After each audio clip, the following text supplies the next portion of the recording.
నీ మీద బచ్చాగాన్ని పెట్టి మళ్ళీ ఈ పార్టీ గెలిపిస్తున్నా. 3.5 సంవత్సరాల తర్వాత అసలు నిజంగా నువ్వు ఈ ఇండియాలో ఉంటావా? బ్యాగు సంచి సర్దుకొని విదేశాలకు చెక్కుతావా? ఇదంతా తెలంగాణ ప్రజలు నిర్ణయించడానికి సిద్ధంగా ఉన్నారు.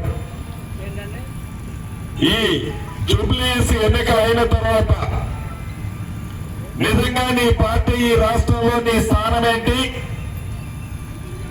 నీ పార్టీ